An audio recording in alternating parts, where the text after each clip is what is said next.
Messieurs, dames, bonjour. Nous revoilà. J'espère que vous allez toujours bien. On va aller voir les messages pour cette pleine lune de jeudi. Parce que ça y est, j'ai bu du thé avec du citron et du miel. Que ça va beaucoup mieux. Parce qu'il me reste un sursaut d'énergie et qu'il disait que la pleine lune en bélier de jeudi, elle allait être conflictuelle dans les émotions.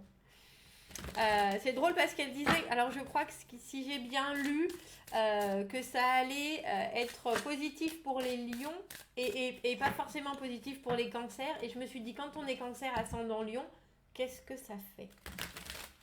En plus, ce mois-ci, il y a 2 pleines lunes. J'ai été voir Jean-Yves, l'astrologue, qui dit « Et bonjour mes petits cancers !» qui nous parlait de cette pleine lune. Et en fait, j'aime beaucoup ce personnage. J'aime beaucoup ce personnage parce qu'il a une douceur que j'ai pas du tout et que je trouve. Donc, je suis forcément toujours très admirative de ce que je n'ai pas et que je vois chez les gens.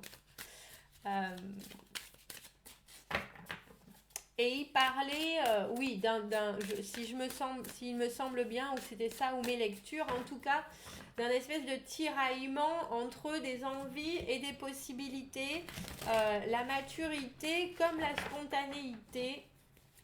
Donc on va aller voir les messages des cartes pour cette pleine lune, tout simplement, de jeudi. Alors vous savez, bien sûr, la pleine lune, c'est le moment de boucler les vieux dossiers. On met derrière soi tout ce qui ne nous sert plus. Il est grand temps de faire de la place à la nouvelle lune et à ses manifestations. S'il y a des choses à clore, c'est le moment. On va en tout cas aller voir le message des cartes. Non, encore. Pour cette pleine lune de jeudi, du 1er octobre. Quels sont les messages à transmettre pour cette pleine lune de jeudi? Ces vieux dossiers. Ces vieux dossiers. J'allais dire, j'en voulais, mais c'est trop là. Eh ben, on va faire différemment alors, d'accord. J'en voulais 9, eh ben, j'en aurais que 8, on dirait. On dirait. On a le 3 d'épée à l'envers et la reine de denier. Elle a été brusquée, notre reine de denier. Avec le 3 d'épée à l'envers. Elle a été brusquée dans ce qu'elle croyait et dans ce qui est censé être dur comme fer. La reine de denier qui a la tête sur les épaules, qui essaye de faire en sorte que son monde soit beau et bon, soit bienveillant, soit installé, qu'il y ait des bases qui soient très instaurées sur les choses. Elle a été brusquée, elle a été déçue, elle a été... alors, j'allais dire forcément blessée par ce 3 d'épée, mais elle s'en sort. Hein. Elle s'en sort et voilà ce qu'il faut rester. Il faut laisser derrière vous. Il y a une idée de fatalité, il y a une idée de il faut faire avec, il y a une idée de redressez-vous, vous avez ce qu'il faut. Euh, mais j'ai le sentiment qu'il y a aussi, malheureusement, des bases, des espèces de fondements qui sont très très inscrits avec lesquels on ne peut plus faire parce qu'on a été mise en confrontation, entre guillemets, on a été confronté avec ce qui n'est pas ou ce qui peut ne pas être.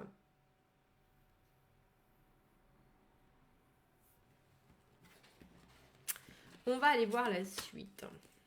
On a le 5 d'épée à l'envers et le 7 de coupe à l'envers. 3 de coupe à l'envers, 8 de bâton à l'envers. La non-communication. Qu'est-ce que c'est que ça? C'est dingue parce qu'on a que cette reine de denier pour le moment qui est à l'endroit.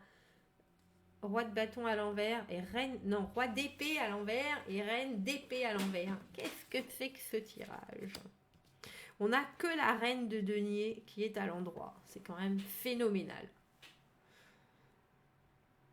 Valet d'épée à l'envers et 10 d'épée et 10 de denier à l'envers. C'est dingue. Alors,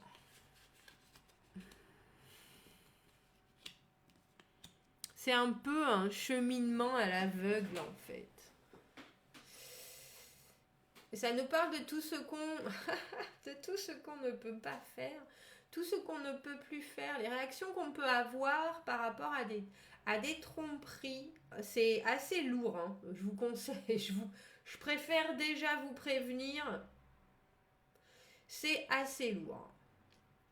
Le 8 de bâton à l'envers, on bloque les opportunités, on bloque la communication, on se retrouve devant des situations qui sont malsaines, malheureusement, et qui ne peuvent pas aller plus loin, heureusement.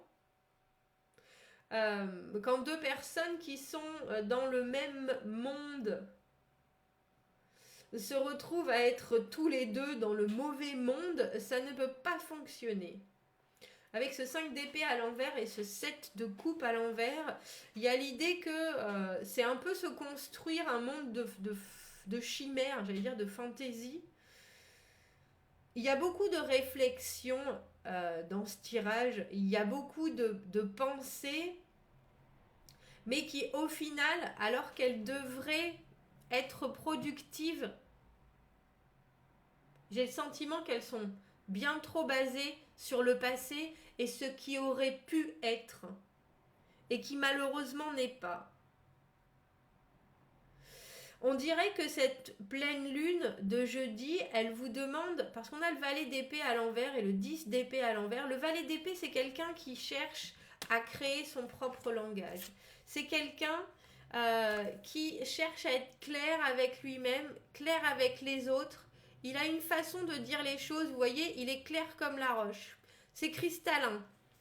Ce qu'il a, ce qu'il pense, ce qu'il veut dire, ses objectifs, tout est évident. Et là, il y a l'idée que même si on a été trompé par ce qui aurait pu être, parce qu'on a le 10 de denier à l'envers. Alors pour moi, vous savez, un 10 de denier, c'est le beurre, l'argent du beurre. C'est la fontaine des miracles. Je ne sais pas pourquoi je viens de penser à la cour des miracles. C'est justement le contraire de la cour des miracles. Il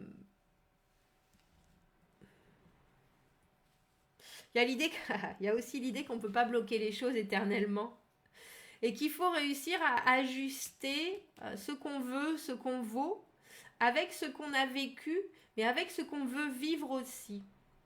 Et avec ce couple, je les ai battus, rebattus, débattus, les cartes.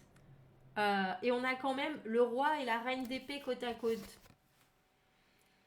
Le roi et la reine d'épée, c'est un couple de businessmen. C'est un couple d'intellectuels, ils sont très précis. Dans leur communication, tout coule de source.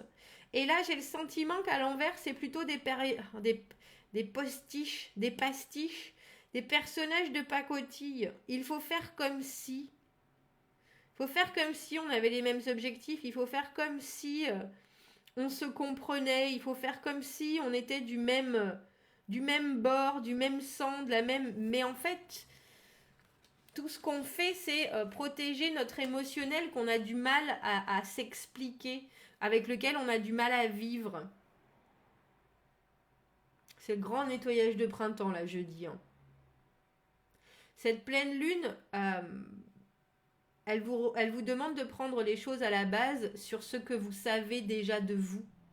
Elle vous dit, on est bien d'accord, vous avez vécu des choses terribles, horribles, avec ce 3 d'épée, hein, des déceptions, des trahisons, des choses qui vous ont fait souffrir et qui sont...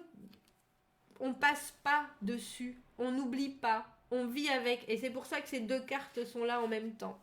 On vit avec, comme on vit avec le deuil. Pour moi, tout ce qui a été une expérience traumatisante, qui peut être, on a un échec dans un projet qui nous tenait vraiment à cœur, on est viré, on est trompé, abandonné, on perd quelqu'un, un ami. C'est des chocs qu'on n'oublie pas, on apprend juste à vivre avec. Toujours. Les gens qui disent il faut oublier, il faut passer à autre chose. Je ne sais pas comment ils font. Je trouve qu'on se construit autour. On peut pardonner, on peut comprendre, on peut s'énerver, on peut avoir 1000 façons de digérer la chose. Mais là, le fait est que cette pleine lune, elle nous demande d'arrêter de... avec le 5 d'épée à l'envers, il faut rendre les armes. Il faut arrêter de se battre, il faut arrêter de se battre avec soi, il faut arrêter de se battre avec les autres. Avec le 7 de coupe à l'envers, c'est ces châteaux en Espagne. Parce que elle, cette reine de denier, qui est la seule carte à l'endroit dans le jeu, elle sait ce qu'elle est, elle sait ce dont elle a besoin pour vivre. Et que vous soyez un homme ou une femme, hein, la reine de denier, elle est là, les reines sont là pour produire, ce sont des créatrices, des génitrices. Donc messieurs, vous savez très bien ce dont vous avez besoin pour vous faire du bien, pour vous faire plaisir. Professionnellement, c'est important d'être au calme, en adéquation avec ce qu'on fait, etc. Il y a une idée d'être financièrement stable, ou en tout cas d'en avoir assez pour avoir un monde autour de soi qui est constant, beau et sécuritaire par rapport à ce qu'on a. Et là, cette pleine lune, elle nous demande d'arrêter de rester bloqué avec ce 8 de bâton à l'envers et ce 3 de coupe à l'envers sur les tromperies, les incompréhensions, et juste de passer au-dessus, de comprendre que les choses arrivent, et effectivement elles arrivent, que si vous êtes clair avec ce que vous voulez, vous trouverez des personnes en face qui ont le même langage que vous. Mais il faut que vous teniez sur la distance aussi, avec ce 10 de denier à l'envers et ce valet d'épée à l'envers.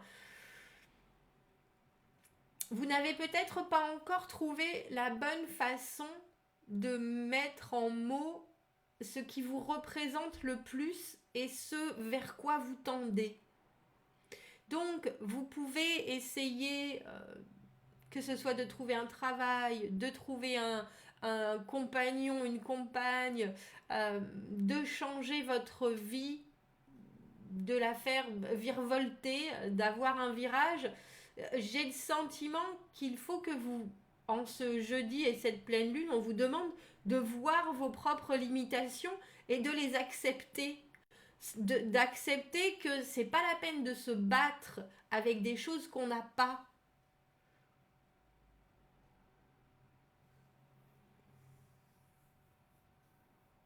Je crois que c'est ça. C'est pas la peine de se battre avec des choses qu'on n'a pas. Ou pour des choses qui ne sont pas fondamentales ou qui ne sont plus. On dirait qu'on porte un espèce de poids,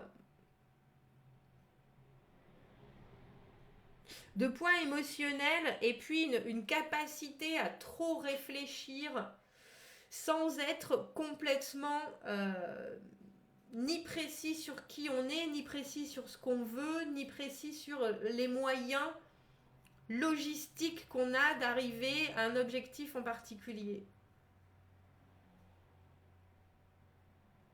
C'est un peu comme si vous étiez en scène au théâtre, sur une scène de théâtre, et que vous avez cet énorme rideau super lourd devant vous, et qu'on vous dit mais maintenant il faut y aller. Vous êtes là, oui mais moi avec tout ce qui m'est arrivé, non mais maintenant il faut y aller, c'est ça là, il faut y aller, il faut construire quelque chose de nouveau. Oui mais des fois d'avant je me suis plantée dans mon texte. Oui non mais là tu le connais, tu l'as bien bossé ton texte. Oui mais eh ben t'improvises. Oh mais non, vous voyez. Et en fait il n'y a que là qu'elle est bien devant la scène, avec tous ses bagages, avec toute son émotion, avec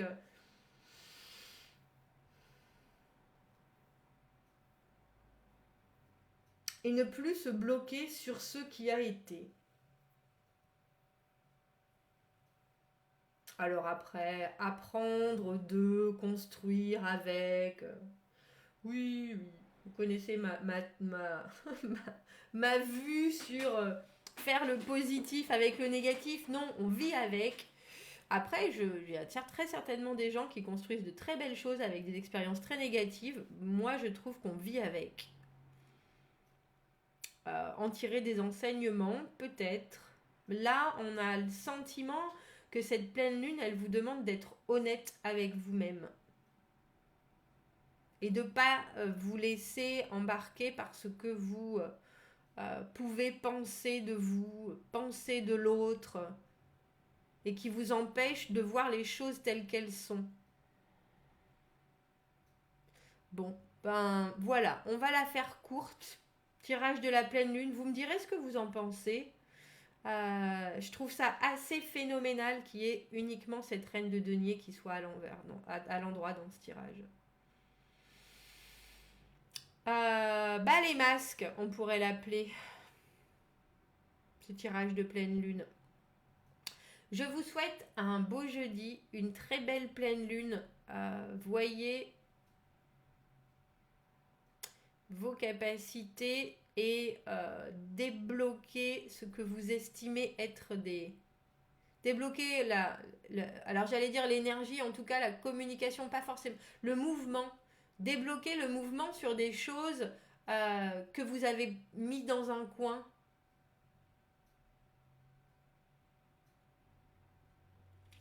Et puis, ne vous battez plus contre des moulins à vent parce que là, ça sert à rien. Bon, dites-moi, c'était bien sombre pour finir. Dites-moi ce que vous en pensez, commentez, n'hésitez pas. On boucle les vieux dossiers, et là, il y en a un. Seigneur Marie-Joseph. Commentez, n'hésitez pas. Abonnez-vous à la chaîne si vous le voulez. Aimez la vidéo si ça résonne. Si vous avez besoin d'un tirage privé, vous avez mon adresse email dans la petite boîte juste en dessous. Je vous souhaite une belle pleine lune et je vous dis à bientôt. Au revoir.